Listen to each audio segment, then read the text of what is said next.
মুখ্যমন্ত্রীর বিরুদ্ধে কুরুচিকর আক্রমণ দিলীপ ঘোষের, আর এই আক্রমণের অভিযোগেই দিলীপ ঘোষের বিরুদ্ধে এবার নির্বাচন কমিশনে যাচ্ছে তৃণমূল কংগ্রেস। নির্বাচন কমিশনের নালিশ তৃণমূল কংগ্রেসের। ভোট প্রচারে বেলাগাম আক্রমণ দিলীপ ঘোষের।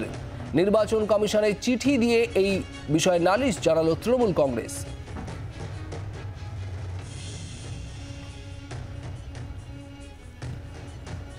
আজ মুখ্যমন্ত্রীকে নিয়ে মন্তব্য করেন দিলীপ ঘোষ।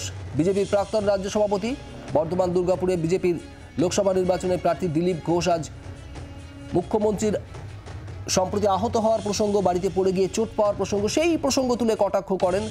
দিলীপ ঘোষের আক্রমণের জবাবও আসে তৃণমূল কংগ্রেসের তরফে। আর এবার নির্বাচন কমিশনের দ্বারস্থ তৃণমূল কংগ্রেস। চিঠি দিয়ে নির্বাচন কমিশনে নালিশ তৃণমূলের। দিলীপ ঘোষের বক্তব্যের পাল্টা প্রতিক্রিয়া দিতে গিয়ে তৃণমূল কংগ্রেসের তরফে কুণাল ঘোষ কি বলেছেন শোনাবো।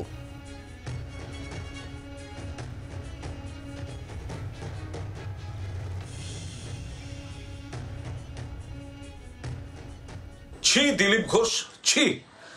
এই কথা, এই রুচিহীন কথা, এই আপনার আর বিজেপি নেতাদের মুখেই এই ধরনের কুৎসিত কথাবার্তা মানায়।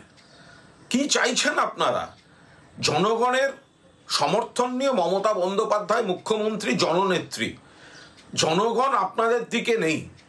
দিলীপ ঘোষ আপনার পার্টি আপনাকে ঘাড় ধাক্কা দিয়ে, গলা ধাক্কা দিয়ে আপনার মেদিনীপুর থেকে তাড়িয়ে দিয়েছে। নতুন বিজেপিরা, যারা দলবদলু বিজেপি, তারা গিয়ে আপনাদের কাছ থেকে কেড়ে নিচ্ছে। আপনি সেখানে কথা বলার ক্ষমতা নেই। মানসিক অবসাদ থেকে নিজের হতাশাটা মমতা বন্দ্যোপাধ্যায়কে গালাগালি করে আপনার তার বহিঃপ্রকাশ ঘটাচ্ছেন। কहीं पे নিগাহে, कहीं पे নিশানা। অপমান করছে আপনার দল, আপনার নেতারা ঘাড় ধাক্কা দিয়ে তাড়িয়ে দিয়েছে। যা দিলীপ যা। আর আপনি এখানে মমতা বন্দ্যোপাধ্যায় 7 বারের সাংসদ, 4 বারের কেন্দ্রীয় মন্ত্রী, 2 বারের রেল মন্ত্রী, 3 বারের মুখ্যমন্ত্রী। সারা ভারতবর্ষে তার জনপ্রিয়তা। ভারতবর্ষের মেয়ে মমতা বন্দ্যোপাধ্যায় দিল্লির বুকে দাঁড়িয়ে বলবে দিল্লির মেয়ে, বাংলার বুকে দাঁড়িয়ে বলবে বাংলার মেয়ে, ত্রিপুরার বুকে দাঁড়িয়ে বলবে ত্রিপুরার মেয়ে। সারা ভারতবর্ষের মেয়ে মমতা বন্দ্যোপাধ্যায়। আগে ওই উচ্চতায় উঠতে শিখুন, তারপর এই ধরনের কথা বলবেন। আপাতত যা দিলীপ যা। বাংলার আওয়াজ, বাঙালির আবেগ, জি 24 ঘন্টা।